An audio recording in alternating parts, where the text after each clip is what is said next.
সেনাপ্রধান জনাব ওয়াকারুজ্জামান একটা ডেডলাইন সেট করে দিয়েছেন যে ওই টাইমটা ক্রস করলে তিনি ক্ষমতা টেক ওভার করবেন। অবাক হচ্ছেন? It's true. দর্শক, শতভাগ সঠিক নিউজ কোনো গণমাধ্যমে আসেনি। বিভিন্ন গণমাধ্যম বিভিন্ন সোর্স ব্যবহার করে বিভিন্নভাবে এই নিউজগুলো এনেছে। সমকাল রিপোর্ট করেছে নির্বাচন ডিসেম্বরের মধ্যে হওয়া উচিত। অফিসার্স অ্যাড্রেসে সেনাপ্রধান, এখন এই সেনাপ্রধান অফিসার্স অ্যাড্রেস নিয়ে জনগণের মধ্যে উদ্বেগ উৎকণ্ঠা থাকে। জনগণ এই অফিসার্স অ্যাড্রেসের দিকে তাকিয়ে থাকে যে কি ঘটে, কি হয়, কি বলা হয়। যদিও আইএসপি এর ডিটেইলস সেনাপ্রধান কি অ্যাড্রেস করেছেন সব বলে না, তবে হ্যাঁ উপস্থিত যারা থাকেন তারা অনেকেই সাংবাদিকদের বলেন, সেগুলোকে নিয়ে গণমাধ্যম রিপোর্ট করে।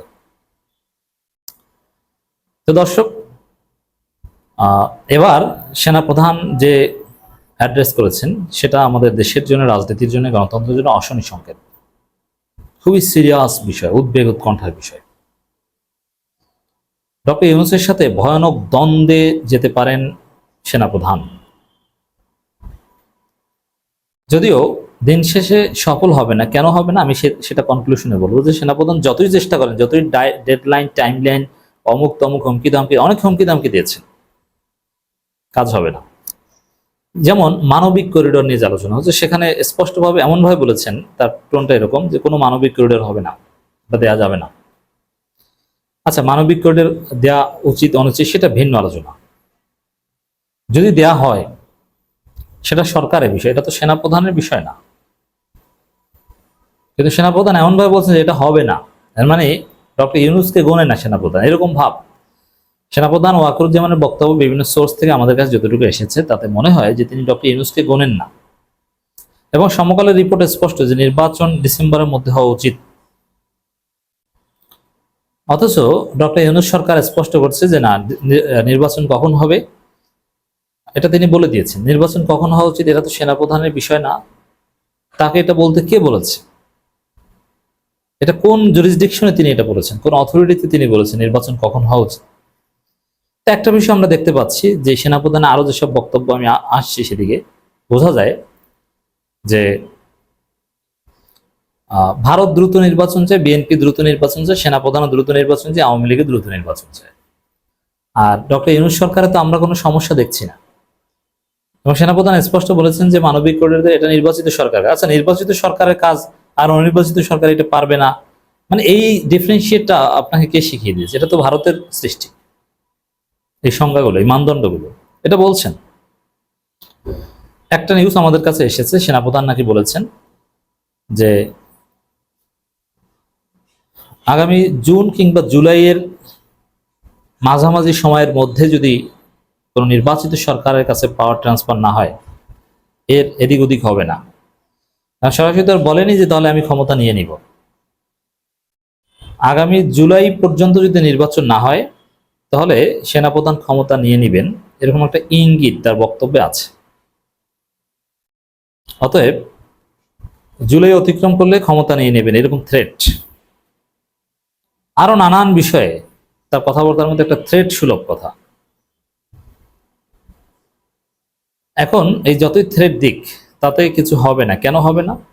যে জনগণ কখনো সেনাবাহিনীর পাওয়ার টেক ওভার মেনে নিবে না।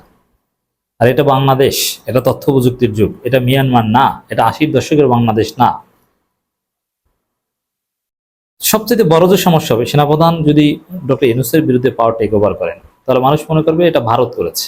আর ভারতের বিরুদ্ধে জনগণ হাসিনার বিরুদ্ধে যেরকম জীবন বাজি রেখে আন্দোলন করেছিল সেরকম আন্দোলন করবে। তখন সেনাপ্রধানও কি করবেন? স্পেশাল হেলিকপ্টারে ভারত যাবেন। অর্থাৎ ক্ষমতা গ্রহণ সেনাপ্রধান কিছুতেই করতে পারবে না। তবে হ্যাঁ, মিলিটারি ব্যাকড কোনো গভর্নমেন্ট বা সরকারের উপর সেনাবাহিনীর প্রভাব বাড়ানোর একটা চেষ্টা করতে পারে, কিন্তু প্রকাশ্যে ট্যাঙ্ক নিয়ে ক্ষমতা দখল করতে যাবে এই সাহস বাংলাদেশ সেনাবাহিনী হবে না, আপনারা নিশ্চিত থাকেন, সেই যুগ নেই। দর্শক, অনেক তথ্য এসেছে। করিডোরের বিষয়ে যদি আমরা একটু বলি, মানবিক করিডোরের মতো স্পর্শকাতর ও ঝুঁকিপূর্ণ সিদ্ধান্ত নেওয়ার এখতিয়ার বর্তমান সরকারের নেই। আচ্ছা, একটা সিদ্ধান্ত যদি ক্ষতি করে দেশের জন্য, সেটা বিএনপি নিলেও ক্ষতিকর, জামাত নিলেও ক্ষতিকর, আওয়ামী লীগ নিলেও ক্ষতিকর, ডক্টর ইউনূস নিলেও ক্ষতিকর। মানে বিএনপি ক্ষমতায় থাকলে বা নির্বাচিত সরকার নিতে পারবে আর ইউনূস নিতে পারবে না, এইটা কেমন যুক্তি ভাই? ক্ষতিকর হলে তো সবার জন্য ক্ষতিকর। নির্বাচিত সরকার আসলে কি তাদের সাথে ফেরেশতা থাকে নাকি যে তারা বাঁচাবে? এগুলো তো কোনো অর্থ হয় না। তিনি বলেন, মানে সেনাপ্রধান বলেন, শুধুমাত্র একটি নির্বাচিত রাজনৈতিক সরকারের যথাযথ পদ্ধতি অনুসরণ পূর্বক এরূপ সিদ্ধান্ত নিতে পারে। তিনি আরো বলেন, যে করিডোর বিষয়ে সরকার কি ভাবছে অথবা জাতিকে একটি প্রক্সি ওয়ারের দিকে ঠেলে দিচ্ছে কিনা এই বিষয়ে সরকার স্পষ্টভাবে কিছু জানাচ্ছে না। অনুষ্ঠানের পরের অংশে এক অফিসারের প্রশ্ন উত্তরে তিনি স্পষ্টভাবে বলেন, there will be no corridor. এর মানে ইউনূস সরকার চাইলেও তারা হতে দিবে না। ইউনূস সরকারের সাথে ভয়ানক দ্বন্দ্বে যাচ্ছে তার প্রমাণ। There will be no corridor, সরকার চাইলে হতে দিবে না। এখন করিডোর উচিত অনুচিতের বিতর্কে কিন্তু যাচ্ছে না, সরকারকে থ্রেট দিচ্ছে, এটা দেখাচ্ছে। আমি জানি না যে এই যে নিউজ, এটা শতভাগ সত্যতার দায়িত্ব নিতে পারছি না, ইফ ইট ইজ ট্রু। এবং শতভাগ সত্যর সম্ভাবনা আছে, কারণ এই টোনে আগে প্রকাশ্যে কথা বলেছেন। আর যাদের সমর্থনে এখন ওয়াকারুজ্জামান চলেন, তাদের কথা ওয়াকারের এই বক্তব্য মিলে যাচ্ছে। একইভাবে চট্টগ্রাম সমুদ্র বন্দরের বিষয়ে কোনো সিদ্ধান্ত নেওয়ার এখতিয়ার এই সরকার নেই বলে উল্লেখ করেন। আচ্ছা, এই সরকার কি তত্ত্বাবধায়ক সরকার যে শুধু নির্বাচন করবে, এখতিয়ার নেই এটা ঠিক করে দিয়েছে কে? হাসিনার সংবিধান ধরলে তো এই সরকারের কোনো লেজিটিমেসিই নেই। এটা একটা গণঅভ্যুত্থানের পর সৃষ্ট সরকার, এটা তো সরকারকে মাথায় রাখতে হবে। এবং সরকারের উপর যে ক্ষুব্ধ, এটাও তার বক্তব্যে ফুটে উঠেছে। গত 20 মে 2025 তারিখ রাতে অনুষ্ঠিত সভার পূর্বে রাতে সেনাভবন কোনো গোপন সভা হয়েছে কিনা এ বিষয়ে তিনি সরকার কর্তৃক জিজ্ঞাসিত হন বলে সেনাপ্রধান উল্লেখ করেন। এর প্রেক্ষিতে তিনি বলেন যে সেনাপ্রধান যে কোনো সময় অর্পিত দায়িত্বের খাতিরে সভা আয়োজন করতে পারেন এবং এছাড়া সেনাপ্রধান যে যে সাংবিধানিক অধিকার দেওয়া হয়েছে তাতে করে তার কোনো ষড়যন্ত্রমূলক সভা করার প্রয়োজনীয়তা নেই। মানে সরকারের সাথে দ্বন্দ্বের বিষয়টা স্পষ্ট, এটা অশনি সংকেত। এরপর আসেন হুমকিটা, যে কোন সময় অতিক্রম করলে তারা পাওয়ার টেক ওভার করবে। এটা তো সরাসরি বলেন নাই, এটা আমাদের ব্যাখ্যা।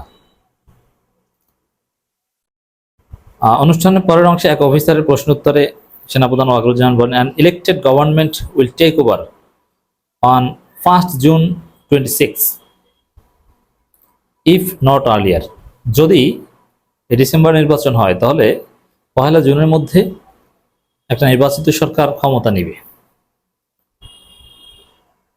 এই কথাটার অর্থ কি? ওই সময়ের মধ্যে যদি না হয় তাহলে সেনাপ্রধান নিজেই ক্ষমতা নিয়ে যাবেন। যদিও সেনাপ্রধানের ওই পর্যন্ত চাকরি নাই, কিন্তু কোনো অঘটন ঘটিয়ে নানান যুক্তি দিয়ে ভারতের সহায়তায় চাকরির মেয়াদ বৃদ্ধি করা বা ইত্যাদি ইত্যাদি ঘটনা ঘটাতে পারে। এখন একটা বিষয় স্পষ্ট, এই সোশ্যাল মিডিয়া অ্যাক্টিভিস্ট মানে এই পিনাকি ভট্টাচার্যদের যে তৎপরতা, এর বিরুদ্ধেও নাকি ব্যবস্থা নেওয়ার নির্দেশ দিবেন, এইসব বিষয়ে বলেছেন। তো দর্শক, এই ডিসেম্বরের মধ্যে নির্বাচনের কথা বলা, আর যদি ইফ নট আর্লিয়ার জুনের মধ্যে পাওয়ার ট্রান্সফার হতে হবে, এগুলো স্পষ্টভাবে বলা, এই অধিকার নাই সেই অধিকার নেই, কথার ধরন, এগুলো থেকে স্পষ্ট যে ডক্টর ইউনূসের সাথে একটা ভয়ানক দ্বন্দ্বে এই সেনাপ্রধান আছেন, যে কোনো সময় অঘটন ঘটাতে পারে। মাঝে মাঝে দেখি যে ঠিক লাইনে আছে, আবার মাঝে মাঝে উল্টা লাইনে। অথবা আমাদের সতর্কতার কোনো বিকল্প নেই। সেনাবাহিনী আমাদের গর্ব, সেনাবাহিনী কোনো ভুল কাজ করবে না। ব্যক্তি সেনাপ্রধান চাইলেও সেনাবাহিনী অফিসাররা কিংবা জুনিয়র অফিসাররা কিংবা সৈনিকরা কখনো মানবে না। বাংলাদেশ সেনাবাহিনী গৌরবোজ্জ্বল ইতিহাস এটাই।